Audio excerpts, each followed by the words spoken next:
फजर काफी ज्यादा डर रही होती है, लेकिन शेर उसे कहता है कि गाड़ी में बैठो, आज हम तुम्हारे बाबा का सामना इकट्ठे ही करेंगे। देखते हैं कि तुम्हारे बाबा मेरी जान लेते हैं या फिर उनका रिएक्शन क्या होता है मुझे जिंदा देखकर। फजर कहती है, पागल हो चुके हो शेर, वो तुम्हारी जान ले लेंगे। मैं तुम्हें इतने दिनों तक बचाती आई हूँ, अब बचा नहीं पाऊंगी क्योंकि बाबा वो तुम्हें जिंदा नहीं छोड़ेंगे। क्या तुम जानते हो कि मेरे बाबा ने क्या कहा था? मैं तुम्हारी जान ले लूंगी तो उनका सर फहर से बुलंद हो जाएगा क्योंकि तुम लोग जमीन जीत चुके हो और उनका सर नीचा हो चुका है। अगर तुम्हारी जान चली जाएगी तो वो सब लोग कामयाब हो जाएंगे। इसलिए तुम क्या समझते हो कि वो तुम्हारी जान नहीं लेंगे?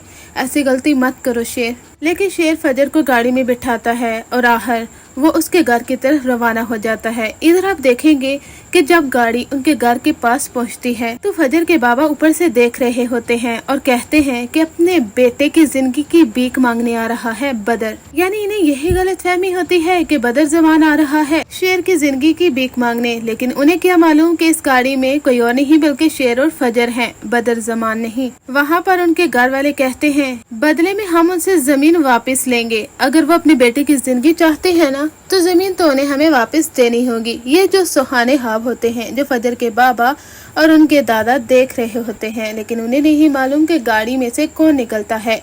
अब वो नीचे आते हैं और आगे जाकर जब अपने सामने अपने ही दुश्मन को जिंदा सलामत अपनी आंखों के सामने देखते हैं तो हक्के बक्के रह जाते हैं, क्योंकि गाड़ी से निकलती है फजर तो दूसरी जानब से निकलता है शेर जो कि अपने पाँव पर खड़ा जिंदा सलामत उनके सामने होता है। फजर के बाबा के उस वक्त पसीने छूट जाते हैं कि ये क्या हो रहा है। हम तो बदले में जमीन वापस लेने लगे थे इन लोगों से और बदले में इन्होंने क्या किया? हमारी बेटी हमारे ही दुश्मन को लेकर हमारी दहलीज पर आ चुकी है।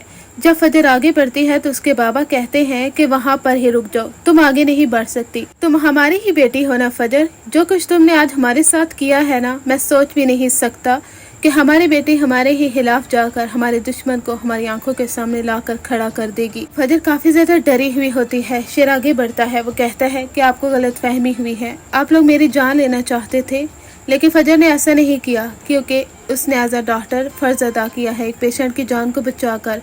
अब मुझे ये बताइए कि मेरा कसूर क्या है जो आप मेरी जान लेना चाह रहे थे? वो कहते हैं कि तुम्हारा कसूर कुछ नहीं है, बस हमें हमारे दुश्मन से बदला लेना है, चाहे उसमें किसी की भी जान चली जाए। शेर कहता है कि ये तो नहायत ही कमजोरी का सबूत है कि किसी की भी जान चली जाए और आपको इसकी परवाह नहीं है कि आपकी बेटी के हाथ खून से रंग जाए और वो सारी जिंदगी के लिए इस रिग्रेट में बैठ जाए कि उसने एक बेगुनाह शख्स की जान ले ली है। जैसा कि फजर ने कहा है, मैं तो तैयार हूँ अपनी जान देने के लिए, लेकिन आपकी बेटी मेरी जान लेने को तैयार नहीं। हम दोनों शादी करना चाहते हैं और आपकी रजामंदी के लिए यहाँ पर आए हैं, आपका जवाब सुनना चाहते हैं।